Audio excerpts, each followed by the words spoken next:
कुरान में 22 प्लांट्स का जिक्र आया है। 22 66 आयात ऐसी हैं जिसमें प्लांट्स का जिक्र है। इसका मतलब ये हुआ कि दीनी मज़ामीन, दीनी टॉपिक्स को निकाल के ज़राअत और प्लांट्स का जिक्र कुरान में सबसे ज़्यादा आया है।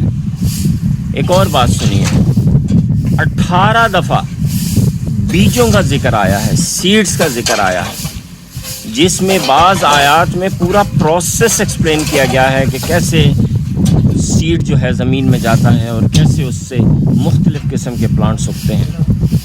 इस अहमियत को वेस्टर्न कंट्रीज़ बखूबी समझती हैं और वो अपने बच्चों को बाकायदगी से हर क्लास में सीड प्लांट करना यानी सो करना, बीज बोना सिखाते हैं। हमारे मुल्क में ये नहीं होता, जो कि बदकिस्मती है। ये वाले से कोई से भी 3 एक से।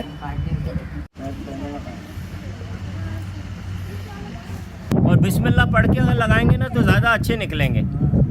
ज़्यादा डीप नहीं करना।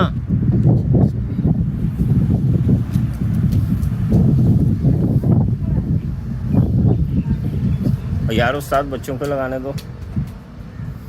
मैंने इसको डाल दिया, इस वाले में इसको डाल दिया ना, वो पता पड़ी चली कैसे आ रही है। डाल दिया उसमें। हाँ जी, आपको मज़ा आ रहा है बीज लगाने में? जी।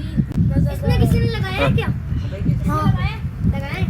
इसमें मैंने इसमें हाँ इसमें लगे हुए, इसमें लगे हुए। इसमें तो नहीं लगाया ना। स्कूल में हमारे गार्डनिंग कराते थे तो फिर वो अच्छी नहीं कराते थे बिल्कुल भी। वो अच्छी नहीं थी? ये गार्डनिंग अच्छी है? वो तो पेंट कराते थे, पेंट कराते थे? गमले। अच्छा।